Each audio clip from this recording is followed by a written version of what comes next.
What's up, Team Diadem? We're back in the Courtside session studio with a special guest today, one of Diadem Sports' newest team members, Sam Innerst. Sam has a pretty cool story coming up playing junior and college tennis, and then eventually working in the racket sports industry, now with Diadem Sports. So it's going to be really exciting to speak with Sam and learn a little bit about his tennis journey and hopefully pick up some tips along the way. How are you doing today, Sam? I'm doing fantastic. Can't complain at all. Great to be down here at HQ. Typically, I'm located up in the Northeast in Pennsylvania, so I wanted to come down and enjoy the humidity of summer Florida a little bit. So happy to be here. And are you pleasantly surprised that it's not too humid so far? Well, I was just telling you before the podcast got started, I wanted the full experience. I wanted to get down here and it be like, 100 degrees, full humidity, but I walked out yesterday and it was like mid-80s. There was a little breeze going on. It felt a little too close to home from what I was expecting. So. Yeah, not too bad, which is something that's nice for me. Yeah. But Sam, let's talk a little bit about what you're doing at Diadem, and then we'll go back to the beginning. Of course. Yeah. So they brought me on as a business development rep, which has been fantastic. Truthfully, I was in no place wanting to really move to a new company. It was not on my plan, on my radar, on my wife's radar at all. But I was fortunate enough to come across AJ at a trade show and started as a non-business conversation, which if you don't know, AJ is one of the founders of Diadem Sports. So had some really great conversations with him. I knew of Diadem previously, but I did not realize to what degree Diadem has grown in the nation amongst junior players, now, featured in French Open main draws. Totally, that's big time. So started as just casual conversation and turned into, AJ having some interest in me. And he was kind enough to invite me to a couple of things. I got to experience kind of the Diadem, how we throw a party here at Diadem. Yeah, that's Diacon. Right. You were down for Diacon. How was your Diacon experience? It was not what I expected. I've been to parties held at pickleball facilities before, and usually you walk in, it's a couple tables set up around a court, which is what my expectation was. And I walked into a real show. It didn't even look like a pickleball complex. But yeah, great people, great conversations, a lot of people passionate about not just Diadem, but the racket sports industry, which is really what I want to be around and ultimately led to me coming here to Diadem. I love it. And I'm really glad that you're on the team and you've been crushing it so far. Thank you. And as you know, this podcast is really geared toward junior players, parents, and coaches. So let's rewind and start at the beginning of when Sam got into playing junior tennis. Okay, for sure. My journey looks a little different than probably most people out there. I grew up on a dairy farm, actually. Oh, wow. So I spent the first 17, 18 years of my life milking 200 dairy cows. That's awesome. On a day-to-day basis. No one in my family ever played tennis. It was mostly church league softball. Okay. It's a little competitive, though, right? Yeah, for sure. You'd be surprised. The pastors, they start throwing some words around there. Oh, I know. But no, once I got to be, 14, my brother went out for the tennis team, even actually 12 or 13, really.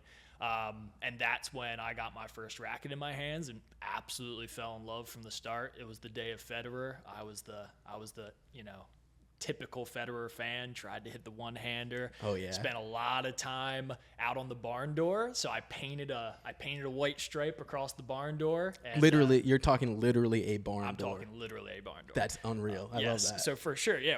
My brother and I, we'd watch Federer in YouTube videos, and we'd record it on our phone because we didn't have phones that we could watch it, on the phone at the time. Yep. So we'd record it on our phone, and then we'd go out, and one of us would hit against the barn door while the other would watch this video of Federer hitting, and we'd try to emulate, tweak each other a little bit. It never worked very well, but spent a lot of hours on that barn door, and then eventually got into playing, some tournaments before I got into high school and fell in love with the sport. I was playing a lot of other sports at the time, but kind of gave up on baseball and a couple of other things to pursue tennis.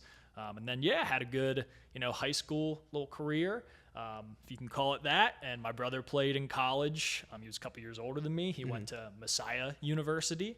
Is that in Pennsylvania as well? It's in Pennsylvania as well, yes. And then I I made the jump to York College of Pennsylvania after looking around at a bunch of different state schools in the area. And then before we talk about that, let's talk a little bit more about your high school career and what really drew you to playing tennis. You know, you mentioned you played some other sports, but what was it about tennis that really captivated your interest? You know, for any of you out there who are tennis players, there's something different about being on a court by yourself, having to come up with your own solutions. I played lots of team sports, which I loved, but ultimately maybe I was a little bit of a control freak, but I like to have control over the outcome of the match, and tennis, 100% gave me that. I was a big time singles player at the time, so I enjoyed being able to make my own decisions on the court and really have the outcome be, totally in control of, which was, a big change from coming from team sports. So I think a lot of players can resonate with that, and sure. it's something that really draws them to the game for sure. Totally. And then so you went on, you had a pretty good high school career, it sounds like, good enough to play college tennis in a short period of time. Yeah. What kind of led you to develop a skill set as kind of a late bloomer in the game? Were there things, like you said, you were hitting up against a barn door? Of course. What else did you do that was a little bit different that helped you accelerate? So I was fortunate enough to be the younger of brothers. And I think it's pretty common to say that if you have a tennis family, a lot of times the younger of the siblings gets to hit with all of the older kids, sisters, brothers growing up, and sometimes leads to greater development. In my case, that was true. I was always hitting with people 3-4 years older than me, better players than myself, being uber competitive. I wanted to be on that level. So I'd say that really led me to, developing my game to a point where it became pretty solid at one point in high school, and then that led to college tennis. Yeah, totally. I see that all the time on the junior circuit. The little brothers are always gunning, and they end up being strong. We got to hold our own, the little bros. I love that. And then let's talk a little bit about the recruiting process. So you decided that you wanted to pursue college tennis, and then what did that look like? How did you get there? Yeah, so like I said, I didn't come from a tennis family. Actually, neither of my parents went to college either. Oh, wow. So I was first generation college kid, first generation tennis player. Didn't really know what I was doing at all. Luckily, well, my oldest brother didn't go to college. The brother in front of me did, so I had a little bit of a example to follow. But yeah, started to look around at different schools, did some visitations to some of the state schools, D2 schools in Pennsylvania, Bloomsburg, Shippensburg, Kutztown, Millersville looked at. But Bloomsburg was definitely top of my radar. Beautiful tennis facility. They had their own tennis house. Pretty much everybody on the team was foreign, which is very common amongst Division II schools.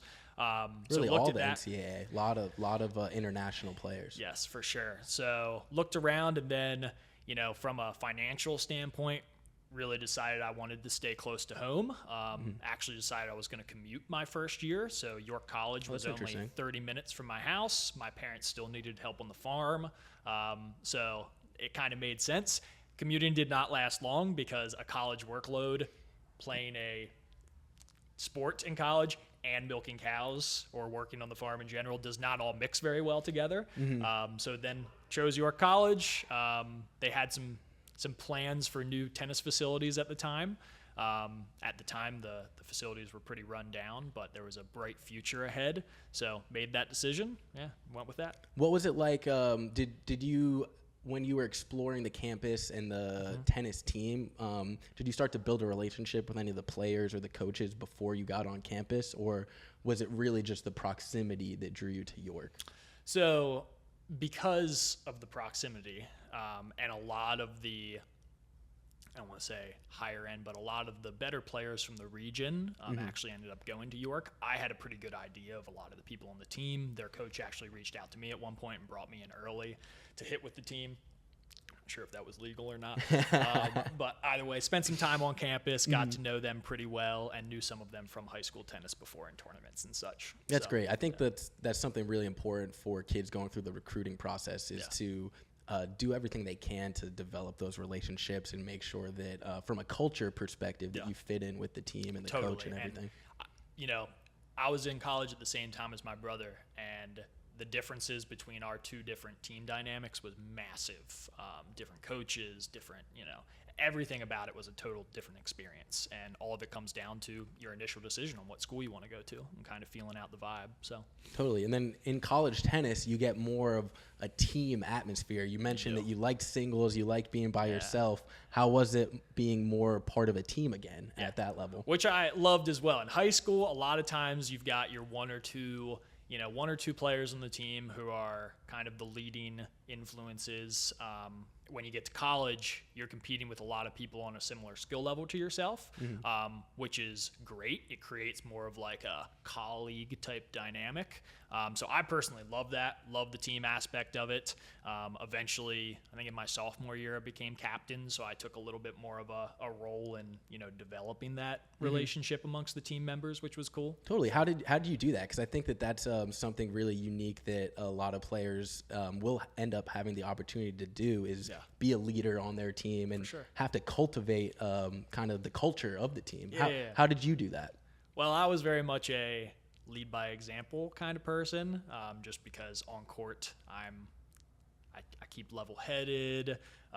Maybe I tend to talk to my opponent a little too much between sets and get yelled at by my coach. But either way, I think I'm someone that the players on the team, tried to act in the same way on the court as me. So that was my benefit. I was not the one that was super good at organizing like parties for the team and all these other things. I had another co-captain who was good at that. Yeah, totally. So I was like that's a good balance. Yeah, I was the tennis lead by example guy, and my colleague was the not tennis. Yeah, the social side. The social side of things. Yes. Which I'm still social, but not in the same degree that this person was. If you know what I mean. Yeah, totally. I was there. I played in college. I know exactly what you're talking about. Yes, for sure. And then so after college, kind of your career's wrapping up. You have an eye for the future. What does that look like for Sam? Yeah, so I went to college for education. So I always had the intention of teaching and coaching at the high school level, which I did then go to teach a middle school. I was a science teacher, and I helped with the high school team a little bit. I was also helping with my high school I graduated from. I was helping them a little bit at the time, so I had a couple different, my hands in a couple different pots, which was cool to get that experience. And then very quickly, I started helping with the college I graduated from. I went and I was a hidden partner per se and an assistant coach for probably like a year and a half. So yeah, I've always loved the coaching realm of things. What attracted you to coaching in the first place? Yeah, I mean, back to what I was saying by lead by example, I've always been someone who likes to, promote growth. I'm a technical guy too, so when it comes to, all those YouTube videos and barn door hitting sessions, I like to break down stroke development. I have an eye for that, so a lot of times I would work with players very specifically. That was kind of what they utilized me for in my coaching, was I'd take a player off to the side and break down their backhand for a couple days. Yeah, I think that's pretty fascinating. Let's talk a little bit about what your process looks like there when you're working with an individual one-on-one on the court and really trying to improve their game. What's that like? Well, a lot of that depends on where that player is.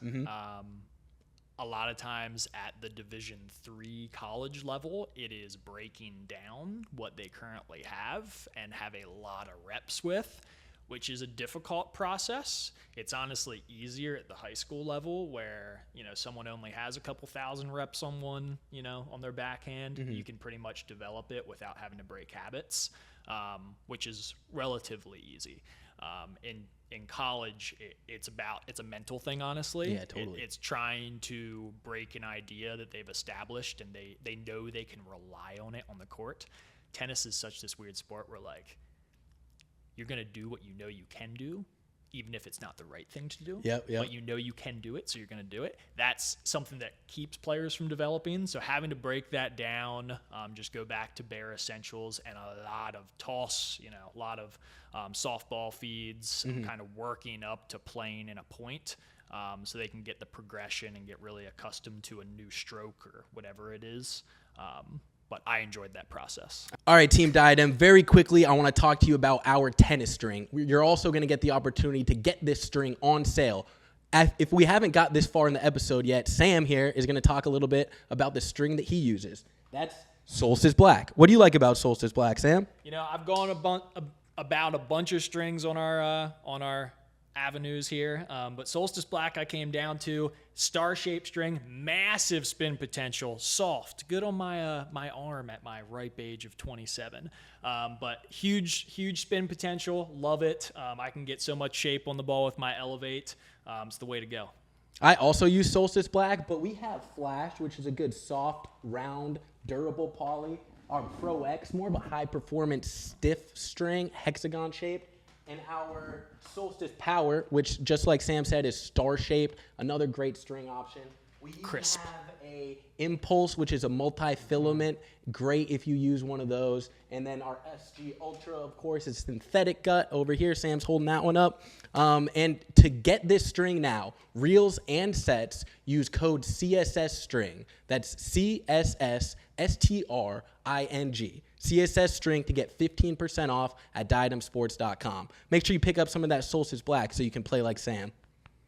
I think one of the really interesting things there, too, is communication. It's hard to address an issue that someone might have and work with them on a long journey to correct that. How were you able to successfully and effectively communicate with players as you kind of helped improve their game? Yeah, I mean, every player is so different. Some players you can be really direct with, and they respond to that well. Other players, not at all. And you kind of got to let them make their own decisions, or at least make them feel like they're making their own decisions. You can point them in the right direction, which is probably where being a teacher for a period of time was helpful. Being able to recognize students learn in different ways.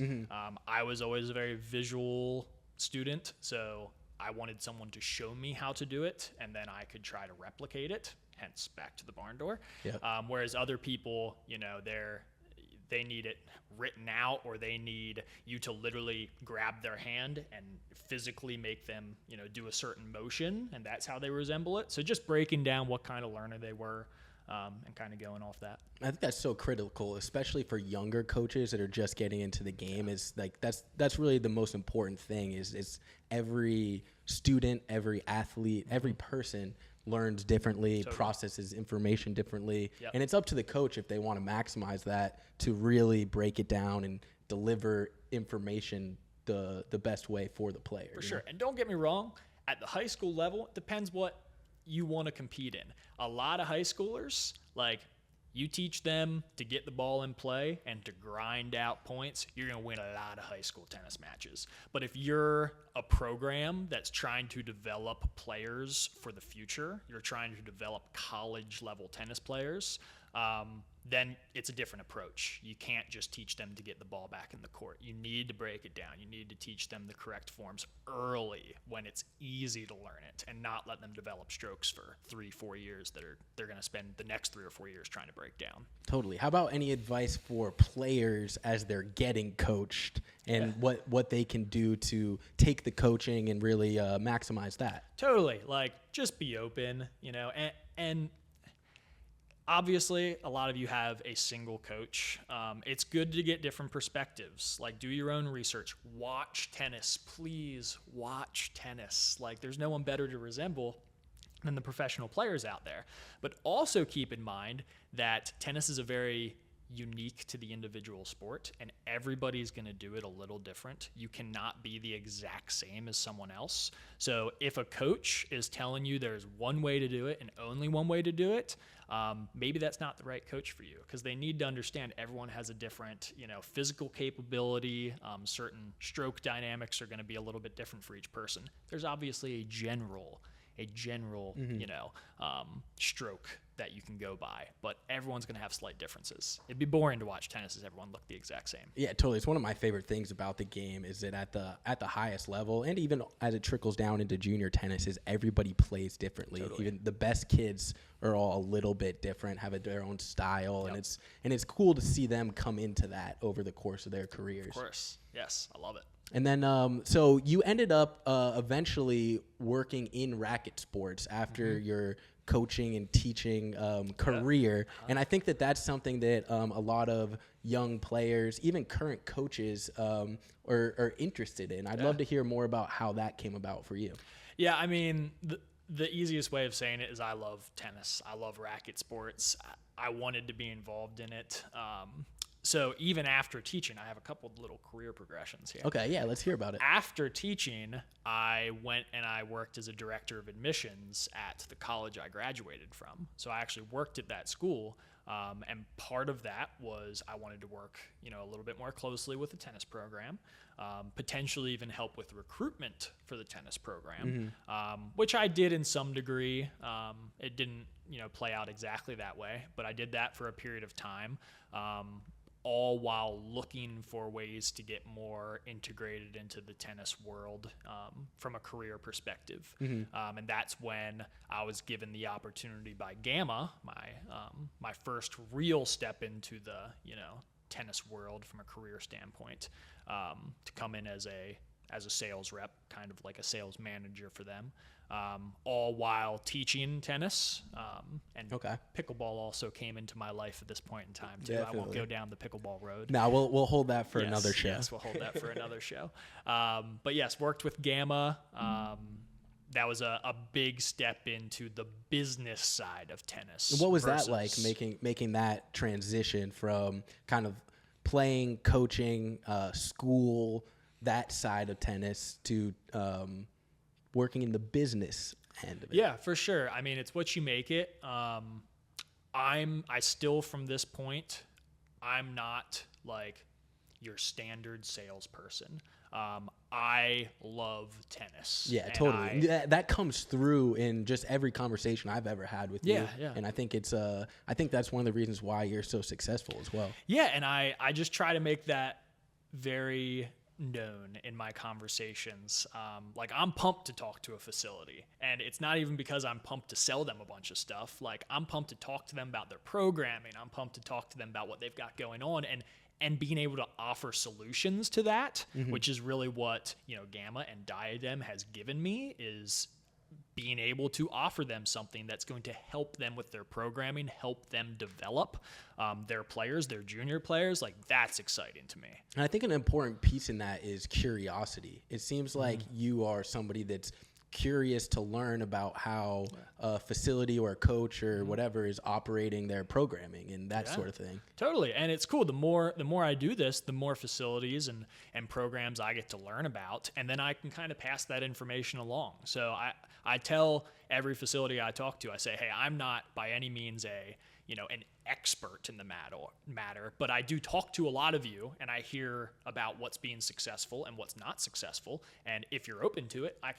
can tell you about that. And hopefully through Diadem, which gives me great tools, I can, support you in that growth, and we can both kind of, reap the benefit out of it. So I love that. And then what's your experience been like at Diadem so far? We've been here for 3 months. Yeah, three months. Probably. That's kind of wild to say. Yeah, right? Yeah, it's like, it feels like it's been a lot longer than that, but also it feels like it's still pretty new. So, no, it's been fantastic. I mean, I've worked, like I said, in some other large tennis companies, and Diadem makes a massive effort to give us the tools and resources that we need to help every single person involved in the tennis world, whether you're a junior player, whether you're a mom or a dad of a junior player, whether you're a facility, college player, whatever. Like, we have a way that we can support you in your growth.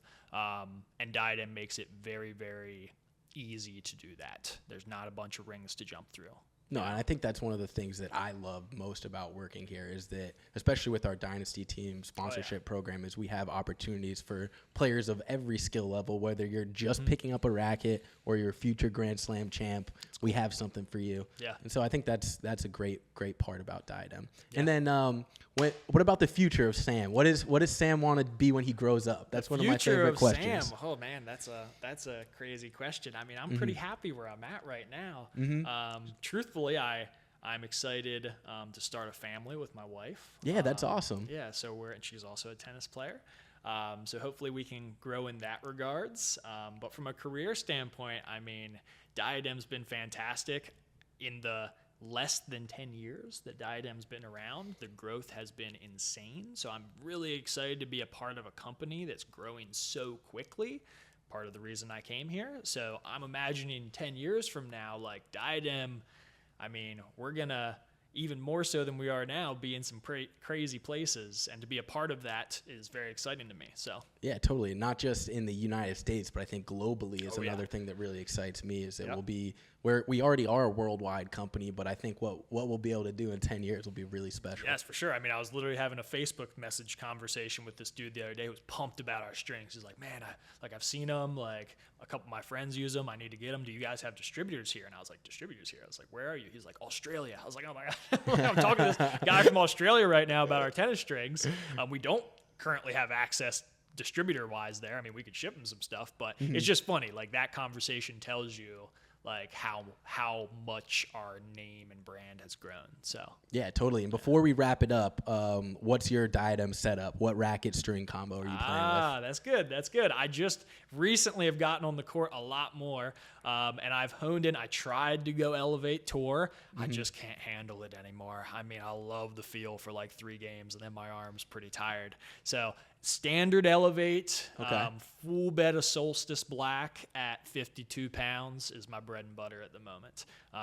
I do some custom things too. I throw a little lead tape down in the handle. I take the base grip off the racket and put like 3 over grips on it. But I love that. Yeah, it's feeling good. That's big time. Good. Well, I really appreciate you taking the time to tell us a little bit about your story. The barn door thing is something that I didn't know, and it really just got me jacked up. You know, that's as grassroots as incredible of a story as you can get for somebody that's had such a successful career playing, coaching, and now working on the business side of tennis. I'm going to take a picture of that barn door and send it to you. Oh, yeah, I love that. You'll love it. Hopefully the guys can patch that in so everybody at home can see what that barn door I'll send the picture. I will. All right. Well, thank you so much, Sam. And we'll be back with more Courtside Sessions episodes soon enough. Special thank you to our whole production team here at Diadem Sports for everything they do to make this possible. See you guys next time. Woo!